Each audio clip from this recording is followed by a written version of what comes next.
anak-anak tuh satu hari dia bisa minimal 5 sampai 6 jam scroll TikTok loh. 6 jam ya? 6 jam loh. Saya sendiri kadang, ya kadang sampai. Biarin, Mas Far, biarin. Nanti kerasa lebih beratnya ketika anak sudah TK, sudah SD loh, Mas. Karena kan dulu gitu ya. Jadi sehebat apapun kita, nggak jaminan kita bisa didik anak.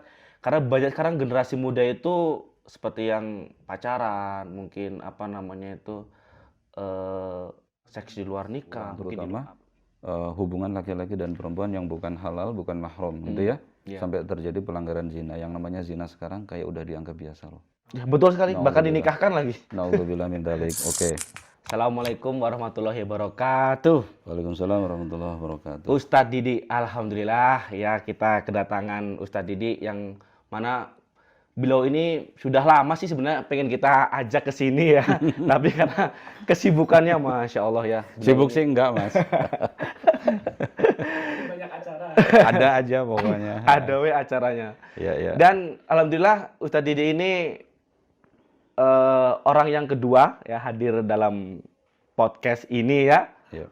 Apa podcast ya, mendadak podcast ya. Mendadak podcast ya. Podcast. Sebelumnya ada Dr. Diki Harun, mungkin Pak Didi kenal Pak ya? Tahu ya. Kenal banget lah. Bentar. Ini mendadak podcast ini kita proyek yang keberapa nih? Yang kedua ya? Betul-betul yang kedua. Betul-betul yang kedua. Okay. Betul-betul yang kedua, Ustaz. Jadi yang pertama dengan seorang dokter, yaitu Dr. Diki. Nah sekarang, alhamdulillah Ustadz Didi sudi dan mau mampir ke podcast kita. Ya mungkin ini masih awal sih Ustadz. Bisa manjang ntar. Insya Allah bisa manjang. Bisa manjang ya Mas? Bisa manjang. Mohon doanya. Amin, lancar barokah. Amin. Oh ya Ustadz, sekarang kan zaman sekarang itu zaman teknologi dan anak-anak sekarang itu lebih cenderung lebih senang dengan gadgetnya ya. Mungkin jarang anak-anak sekarang itu yang kegiatannya itu penuh di dalam hal ibadah. Mungkin entah itu ikut pengajian atau mungkin berbakti ke orang tua ya, pokoknya yang ibadah lah. Kalah sama gadget ya. Kalah sama gadget. Barangkali Ustadz punya pandangan tersendiri dengan fenomena ini, atau mungkin Ustadz ada gambaran solusi atau apa yang bisa kita ambil hikmahnya gitu. Gini Mas Fal, pertanyaan Mas Rival ini adalah pertanyaan yang menjadi super isu ya sekarang tuh. Banyak loh orang tua kontak ke kita. Kita kan kita aktif nih di pembinaan generus ya. Kita join sama ustadz-ustadz yang lain, sama mubaligh-mubalighat yang lain, membina generus. Nah, salah satu kendala yang dihadapi sama teman-teman dalam membina generasi ini adalah begitu kuatnya pengaruh gadget dalam keseharian mereka. Bayangkan, anak-anak tuh satu hari dia bisa minimal 5 sampai 6 jam scroll TikTok loh. 6 jam ya? 6 jam loh. Saya sendiri kadang sampai. Kita nggak ngomong anak-anak ya Mas ya. Kadang orang nggak anak-anak juga kalau udah main TikTok, dia scroll reel atau short, dia udah nggak bisa kontrol waktu loh. Iya, betul. Nggak bisa kontrol waktu. Nah, jadi kembali ke yang tadi Mas Rival tanyain ya. Gimana sih sikap kita ngadepin fenomena ini? Pertama gini Mas. Kalau Nabi itu udah ngasih Rasul ya, junjungan kita, dia kutub kita dalam melangkah. Mukanya dalam melangkah ya. Cara pikir kita berusaha menyesuaikan betul sama beliau. Ucapan kita, tindakan kita. Nah, 14 abad yang lalu, Nabi pernah bilang begini, kullu mauludin yuladu 'alal fitrah. Pernah denger itu ya? Iya. Tiap anak tuh dia lahir suci loh Mas. Dia suci. Dia betul-betul blank, bersih. Ya, bersih. Fa abawahu yuhawidanihi au yunasiranihi au yumajisanihi. Di riwayat lain itu au yusyarikanihi. Jadi anak ini kelak dia mau gimana adalah bagaimana startup orang tuanya dalam orang menggait anak-anaknya. Nah, kendalanya gini Mas Fal. Jadi di start awal orang tua tuh secara umum memang mereka letih, mereka capek dengan kesibukan menafkahi keluarga. Seorang ibu juga sibuk nata kehidupan rumah tangga gitu ya. Tapi ada yang terlewat bahwa segala sesuatu yang dilewatkan di awal sebuah error yang dibiarkan di awal, memang buah dampak dari error itu tidak langsung dirasakan saat itu. Saat itu ya. Begitu anak-anak sudah mulai remaja, mohon maaf masuk SD, pra remaja, dampaknya di situ. Contoh gini Mas, anak kecil, anak umur belum 2 tahun pun sekarang sudah dia tertarik oleh gadget loh. Anak saya sendiri seperti itu, Pak. Itu Mas Fal, kalau Mas Fal biarin, nanti kerasa lebih beratnya ketika anak sudah TK, sudah SD loh Mas. Nah masih kadang, ya saya sendiri ya, saya rasakan, memang pertama saya kasih waktu 5 menit untuk main gadget. Betul. Bunyi kembalikan ya, terus Iya. seperti itu kadang minta tambah waktunya. Nah di sini Mas Fal, ada orang tua yang pengen memanage itu. Oke nak, kamu boleh main gadget tapi dikasih waktu 5-10 menit ya. Iya. Setelah itu, no. Hmm. Tapi orang tua nggak tegas sama itu. Nah, betul Begitu sekali. anak nawar, Papa, Mama kita tambah lagi dong. Kita bilang, enggak anak nawar, anak nangis. Kita kalah, udah kalah seterusnya. Betul sekali, Kalah Pak. seterusnya. Makanya saya bilang, Mas Fal, start up awalnya gimana? Kalau sudah error, saat itu kita nggak ngerasa berat. Tapi nanti kalau sudah kita anak-anak tambah dewasa, kerasa di situ. Please, start up awalnya jangan salah gitu. Betul sekali. Saya merasakan sendiri sih, Ustadz. Benar. Kayak gini deh, bandingan bimbingan beliau ya, beliau Shallallahu Alaihi Wasallam. Beliau bilang di semua hadis Bukhari, Muslim, Nasai, Abu Dawud kita sudah dengar itu ya. Dan ini hadis sahih. Muru sobiyakum bis sholati idza balagha sab'a sinin. Anak kamu kalau udah sampai 7 tahun kamu suruh sholat. Padahal kita mikir, anak 7 tahun kan belum wajib ibadah ya. Tapi sudah disuruh sholat. Wadribuhu 'alaiha idza balagha asyran. Kalau sudah 10 tahun nggak bisa, dia tetap nggak mau sholat. Ini kita ngomong tentang didikan beliau ya. Kamu boleh mengambil tindakan yang lebih tegas dengan cara fisik, memukul. Pertanyaannya begini, 7 tahun itu anak belum punya kewajiban. Tapi harus melakukan, dilatih, diperintah melakukan sesuatu yang sebetulnya bukan kewajiban dia. Artinya apa? Nabi nggak pengen kehilangan start. Dia pesan ke umatnya tuh, jangan salah start, jangan telat start gitu loh. Kalau start up awalnya sudah telat atau salah, kerasanya kemudian. Bayangin Mas, di sini ada Mas Sifal, ada Mas Awal ya. 7 tahun ke 10 tahun kan hampir 3 tahun lebih tuh. Hanya untuk mendidik satu kegiatan ibadah sholat. Tapi benar Ustaz, prakteknya ya, saya sendiri kadang anak masih 5 tahun 6 tahun tuh sudah kita ajak sholat ya, kadang mau ya, kadang mau karena tidak gitu kan. Betul. Seperti anak saya sendiri lah saya ngerasakan ya. Kayak seperti sekolah TK itu. Karena terlalu cepat ya, saya 4 tahun saya suruh ikut, kan dia minta sendiri. Tapi lama-lama dia bosan. Aduh, ampun saya nggak mau sekolah lagi, bosan main-main aja gitu. Jadi, aduh apakah saya yang salah ini terlalu dini untuk dia masuk ke PAUD dan TK gitu. Sekarang dia nggak mau gitu kan. Jadi gini Mas Fal, memang kita itu orang tua kadang ya kita nggak lepas dari segala kekurangan lah ya. Kita memang butuh pertolongan Allah di sini. Ya kita didik anak-anak kita 1 atau 2 atau 3 itu nggak bisa jaminan bahwa anak kita banyak, kita semakin mahir dalam mendidik anak. Beda loh Mas. Betul sekali itu. Kita punya anak pertama dengan anak kedua, anak ketiga. Cara didiknya bisa beda-beda. Artinya apa? Setiap kita punya anak, kita bertarung, kita belajar. Kita berjuang. Nah, di sini kita perlu memilah Mas. Keadaan bagaimana kita harus menunjukkan dominasi kita sebagai orang tua yang harus diikuti. Dalam keadaan seperti apa? Kita memberikan keleluasaan bagi anak untuk memilih. Nah, dengan dasar apa? Pertama ilmu. Mau belajar. Ilmu apa? Kalau kita ngaji Quran hadisnya benar dan mau belajar ke orang, dapat semua deh.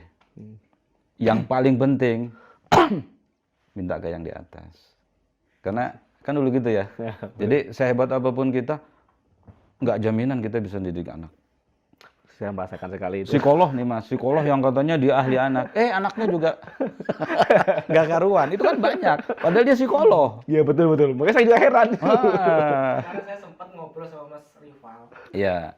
Nanti kalau nanya soal anak, apa Pak Didi ini dia memiliki basic psikolog gitu kan? Enggak, saya nggak boleh. Saya berpikir, Pak Didi ini Quran hadis loh. Semuanya. Gitu. Jadi ya sebetulnya kita nggak adil ketika kita bilang, psikolog juga anaknya ternyata nggak soleh-soleh amat. Ya sama aja dengan dokter. Katanya dokter kok sakit. Nah, Iya betul. tapi intinya gini Mas Wal ya. Jadi kita tuh harus banyak minta ke Allah. Makanya sesuatu yang diajarkan bahwa seorang Nabi Ibrahim alaihi salam, orang yang paling dekat dengan Allah, yang langsung bisa melihat bagaimana Allah menghidupkan sesuatu yang sudah mati. Kan beliau minta ke Allah, arini kaifa tuhyil mauta, ya Allah, saya pengen tahu gimana sih prakteknya engkau menghidupkan sesuatu yang sudah mati. Allah nanya, awalam tu'min, Ibrahim, apa kamu nggak percaya sama saya? Ibrahim menjawab, bala walakin liyatma'inna qalbi, tapi ya Allah, saya hanya pengen saya memiliki kemantapan karena saya melihat ayatmu secara langsung. Terus Ibrahim suruh motong burung itu ya, kepala ditaruh di mana, kaki di mana, sayap di mana, terus dipanggil, burung itu kembali datang. Di saat itu dia meyakini betul, tambah mantap dengan kekuasaan Allah. Nah, kembali ke cerita Ibrahim nih. Beliau itu meninggalkan bayi yang namanya Ismail. Pernah dengar ceritanya nggak ya? Bersama Ibu Hajar. Beliau besar, hampir tanpa kasih sayang dan perhatian seorang ayah. Tapi kenapa Ibrahim melakukan itu? Bukan nggak tanggung jawab sama Ismail. Karena juga ngikutin maunya Gusti Allah kan. Iya, betul. Ibrahim sadar, kalau ini maunya Allah, sudah. Allah yang jamin kehidupan anak saya. Tapi Ibrahim nggak cukup begitu. Ibrahim doa ke Allah. Robbi inni askantu min dzurriyyati biwadin ghairi dzi zar'in inda baitikal muharram. Robbi liyuqimus shalah. Faj'al afidatan nasi tahwi ilaihim warzuqhum minas tsamarat al-ayah. Ada 3 yang diminta sama Ibrahim ketika mau ninggalin anak dan istrinya itu. Ya Allah, saya tempatin anak turun saya di sebuah lembah yang nggak ada apa-apanya, ya Allah. Tapi ya Allah, saya minta, saya menjalankan dan meninggalkan mereka karena atas kehendak-Mu. Maka saya serahkan mereka kepadamu, tapi saya tetap minta, ya Allah. 1, liyuqimus shalah. Ya Allah, jadiin anak turun saya orang yang bisa melaksanakan kewajiban ke Engkau. Inilah puncak dari kebaikan hidup manusia, memiliki hubungan baik dengan yang di atas, dengan sholat.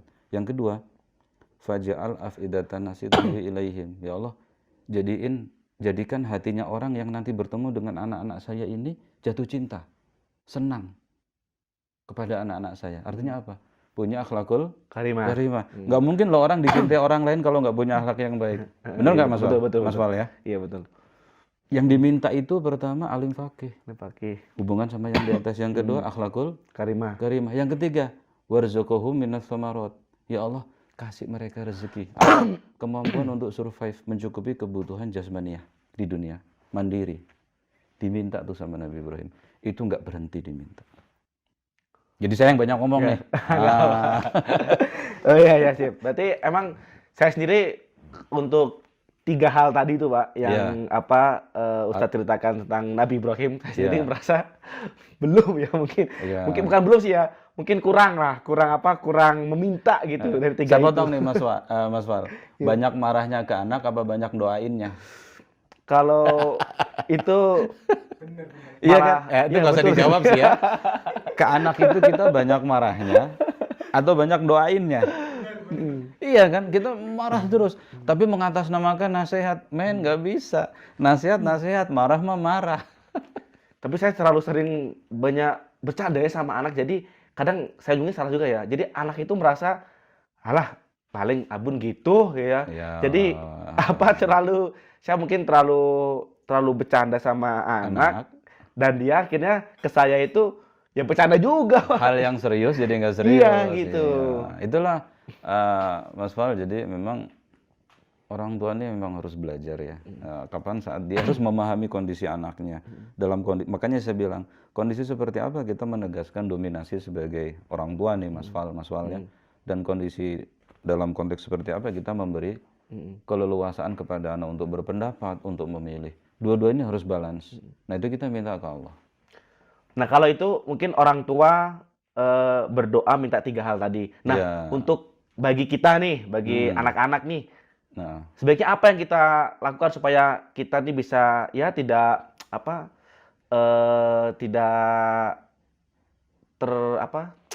dengan gadget ini. Kalau bagi orang tua mungkin mendoakan anaknya, mungkin dari anak juga kan pasti ada yang harus dilakukan gitu. kiai besar ya, seorang kiai besar mengatakan bahwa salah satu kebaikan yang akan menjadi jaminan kita bisa meroleh kebaikan itu adalah kita mengerjakan apa yang dikerjakan oleh orang terdahulu. Yuslihu man kana qablakum, yuslihu hadhil ummah, akan memperbaiki pada umat ini, maka na yuslihu man kana qablana. Sesuatu yang telah terbukti memperbaiki umat-umat sebelum kita. Apa? Dirinci oleh beliau Bapak Kiai Agung ya. Beliau mengatakan pertama, mau mengaji Al-Quran dan Al-Hadis. Mengaji ya. Jadi ngaji Quran Mengaji, dan hadis. Mas. Mengaji Al-Quran hadis. Nanti saya diingetin, pertama ngaji Quran dan hadis. Yang kedua, senang mendengarkan nasihat. Senang mendengarkan nasihat, mungkin ceramah lah ya. Iya, ceramah, lah. tausiah, nasihat. Tausiah itu nasihat. Kemudian yang ketiga, berkumpul dengan orang yang tepat. berkumpul. Bergaul dengan orang yang soleh. Jadi circle-nya itu circle yang Betul. positif lah ya. Betul. Kita senang berteman, berdekatan dengan orang-orang yang memang baik. Pasti dapat kebaikan. Nah, cuman masalahnya gini. Ini orang sudah sering ngaji nih.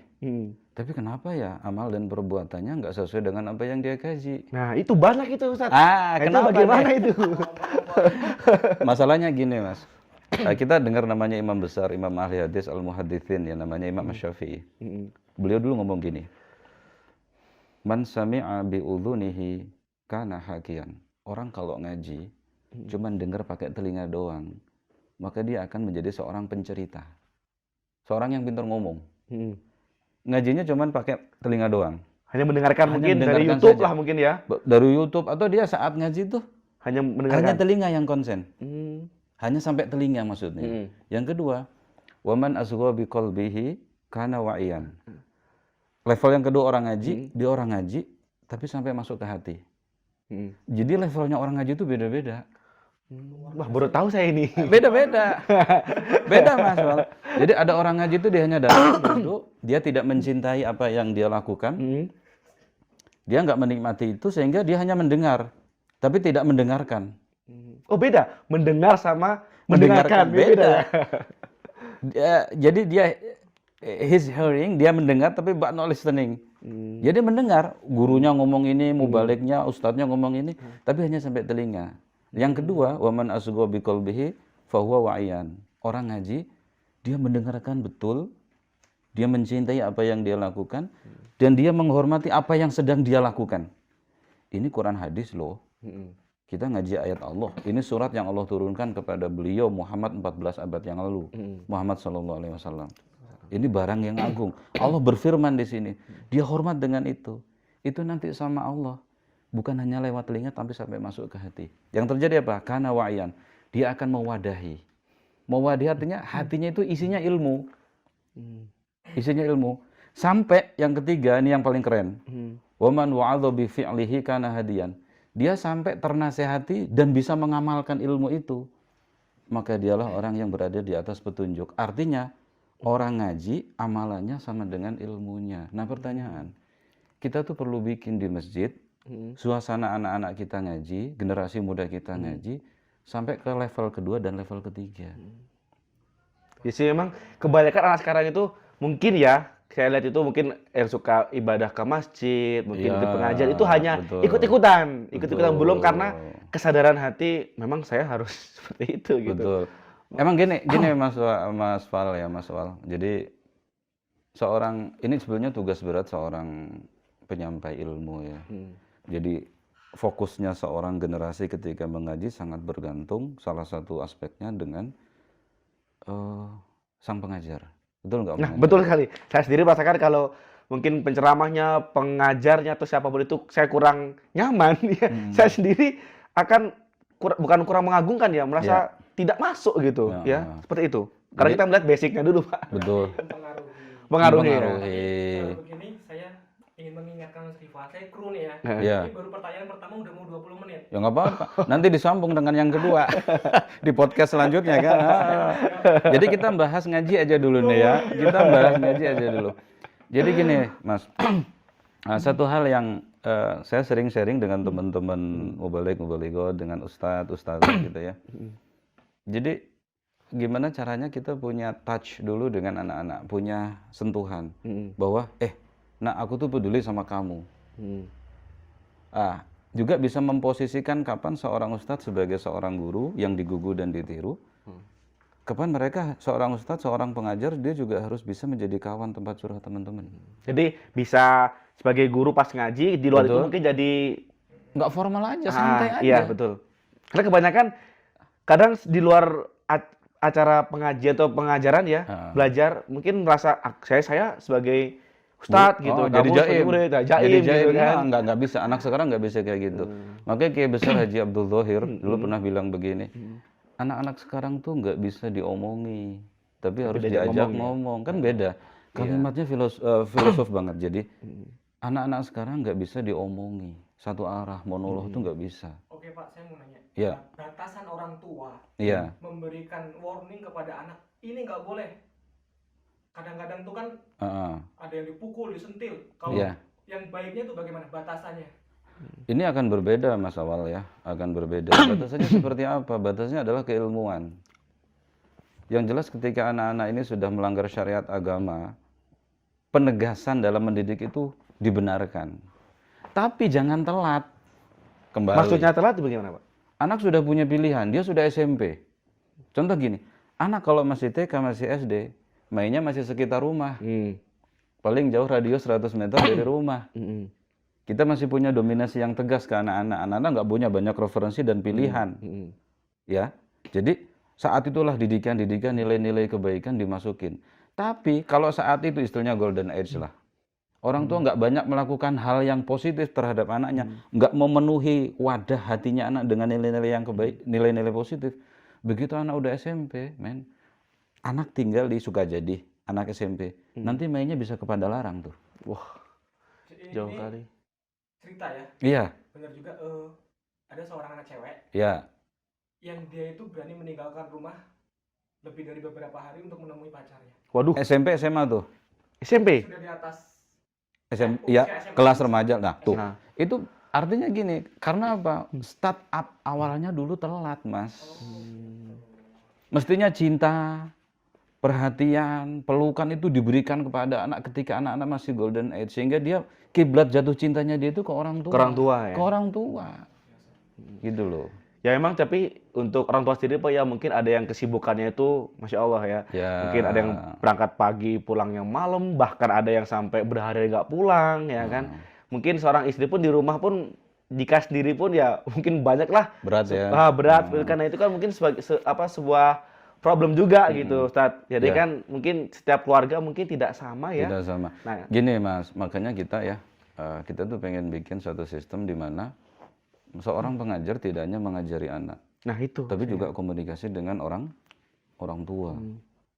Jadi terus kembali ke cerita ini, kita tadi ke orang tua ya, kita bahas pengajar. Kan kita ngomong gimana caranya anak-anak bisa tegas terhadap gadget ketika kewajiban ibadah itu datang. Artinya gadget kita tinggalin, kewajiban itu kita dahulukan. Kan maunya begitu tadi ya, topik utamanya itu.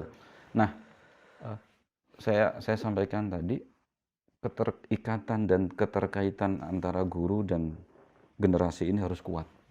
Mengingat sekarang guru bukan hanya sekedar mengajar, tapi harus mendidik, membimbing, menilai, menganalisa, mengevaluasi, kan gitu ya. Nah, salah satu yang sering saya dengan teman-teman guru-guru tuh gini Mas Rival ya. Jadi bahkan ketika seorang guru melihat kesalahan pada muridnya, kepada generasi ini, jangan diskriminasikan dia, jangan kriminalisasi kesalahan yang dia lakukan. Terus kita mencibir kesalahan atas kesalahan yang dia lakukan. Yang terjadi apa? Anak-anak semakin jauh dari kebenaran, kan gitu Mas. Kita semakin jauh daripada kebenaran. Padahal fungsinya seorang alim, seorang ustadz, seorang guru adalah mencintai mereka-mereka yang justru jauh dari kebenaran. Supaya mereka mau balik pada kebenaran. Tutur katanya diatur.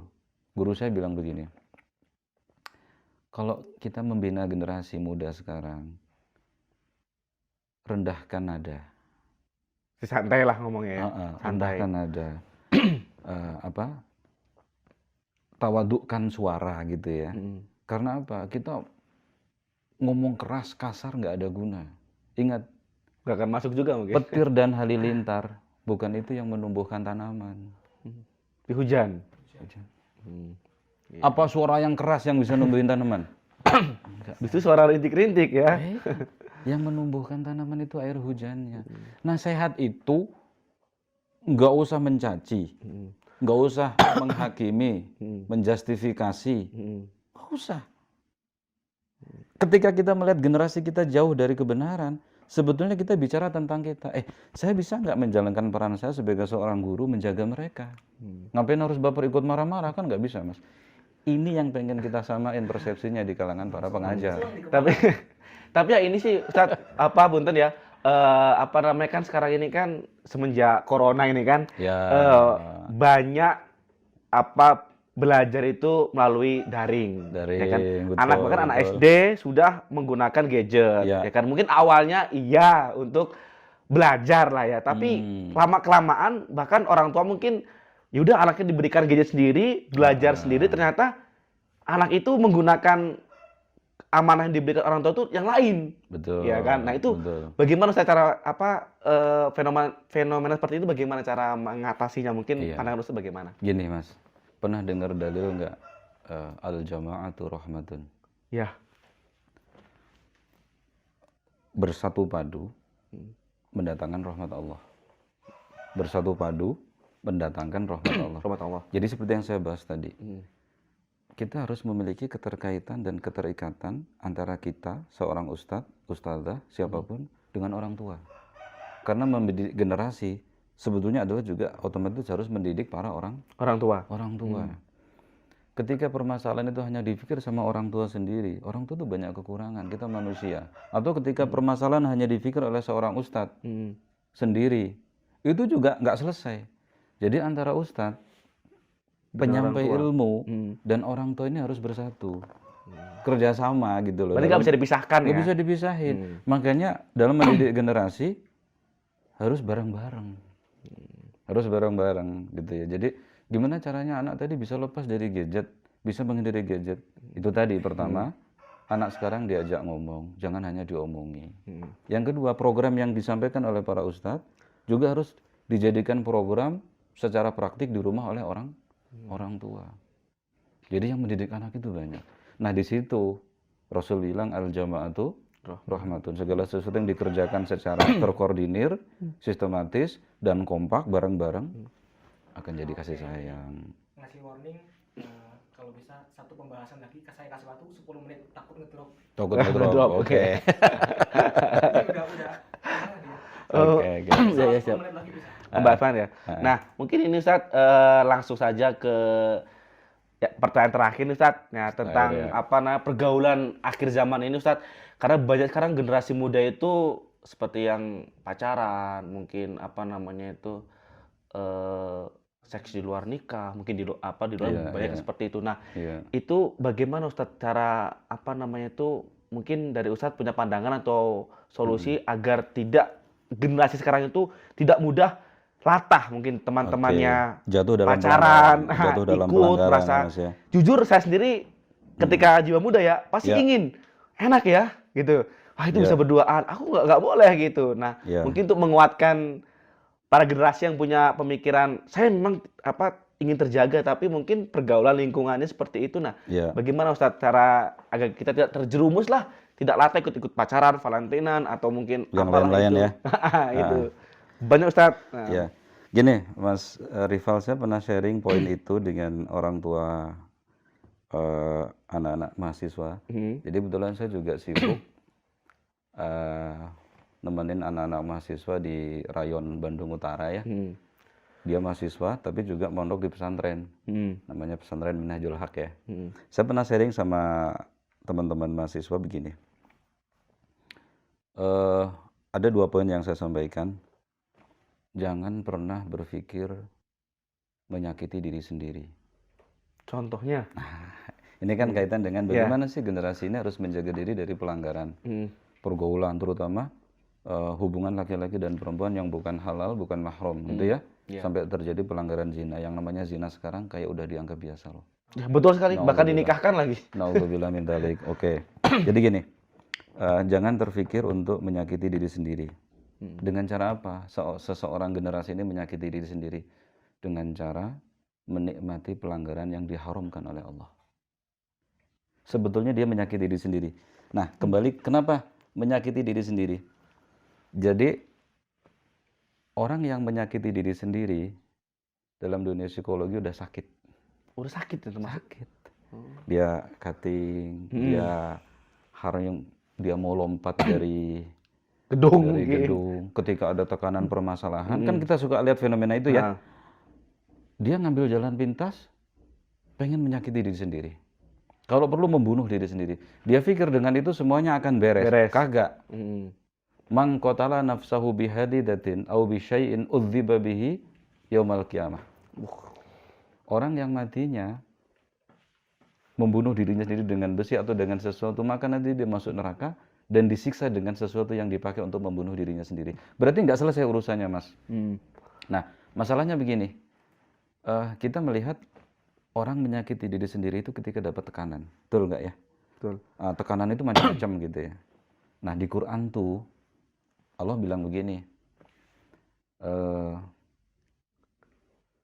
Allah menurunkan Al-Quran dan memilihkan Al-Quran kepada 3 golongan. Pertama, zalimul li nafsih. Inna awrathnal kitaba alladzina astafaina min ibadina faminhum muqtasidun wa minhum zalimul li nafsih wa minhum muqtasidun wa minhum sabiqun khairati biidznih. Jadi Quran ini aku wariskan kepada 3 model orang. 1, orang yang aku wariskan Quran, dia berbahagia dengan itu, dia berlomba-lomba dalam semua kebaikan yang Quran mau. Hidupnya itu diisi dengan kebaikan. Yang kedua, aku wariskan Al-Quran juga kepada orang yang baik hati, dia berusaha menjaga amalannya seperti Al-Quran. Cara berpikir, cara ucap, cara tindak seperti Quran. Yang ketiga yang repot. Wa minhum zalimul li nafsih. Ada juga orang sudah tahu hukum Al-Quran, tetapi apa yang dia lakukan justru dia menyakiti diri sendiri. Oh, mungkin tahu pacaran itu dilarang namun mengerjakan. Itu betul. menyakiti diri sendiri. Sebetulnya dia menyakiti diri sendiri. Artinya sebetulnya ini anak-anak generasi ya. Kalau kamu masih senang dengan sesuatu yang haram, dengan pelanggaran yang Allah tidak suka, yang Allah murkai, sebetulnya kamu bukan membahagiakan dirimu, tapi menyakiti malah ya. Dia menyakiti diri sendiri. Makanya saya pesan anak-anak, jangan menyakiti diri sendiri. Dalam dunia psikologi, berarti kamu sakit. Nah, kita pengen jadi generasi Muslim, generasi Islam, orang iman yang sehat. Ya. Jangan orang iman yang sakit. Jadi kalau masih senang melanggar, ya sakit, men. Jangan berdalih, oh ini qadar saya mungkin. Nggak bisa begitu. Itu hal yang berbeda. Berbeda ya. Jadi intinya, Mas, jangan terfikir menyakiti diri sendiri. Bahwa ketika kita melanggar sesuatu yang salah, sebetulnya kita menyakiti diri sendiri. Semakin banyak kita lakukan itu, semakin banyak sakit yang ada dalam diri kita. Sekarang nggak kerasa, tapi nanti baru kerasa. Berarti berbuat kesalahan itu menyakiti diri sendiri ya? Menyakiti diri sendiri, Mas. Jadi menyakiti diri sendiri bukan berarti dengan cara harus mukul badannya, tapi dengan cara kita berbuat pelanggaran yang dilarang agama pun itu termasuk menyakiti diri sendiri. Itu kan tadi ilustrasi ya, Mas Rival ya. Jadi dalam dunia psikologi orang ketika langsung pengen menyakiti diri sendiri, wah ini orang udah sakit nih. Padahal itu hanya pertaruhannya duniawi loh. Lah ini siksa Allah khalidina fiha. Ngeri deh. Masya Allah. Jadi teman-teman ya banyak mungkin dari kita nggak sadar mungkin perasaannya melanggar tuh biasa, justru itu menyakiti diri sendiri. Ya Allah, luar biasa sekali. Oh, mungkin di situ ya Ustadz, saya pengennya lebih banyak bahasan ya, mungkin karena waktu kita terbatas ya. Karena kesibukan masing-masing. Ya mungkin lain kali Ustadz bisa mampir lagi lah ke podcast kita ini. Siap, insya Allah. Sepertinya masih banyak yang harus dibahas gitu ya, untuk generasi kita ini ya. Iya.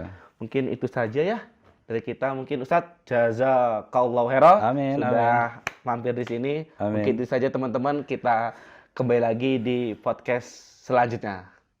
Wassalamualaikum warahmatullahi wabarakatuh. Waalaikumsalam warahmatullahi wabarakatuh. Jujur aku ini bukan gimmick ya, aku merinding.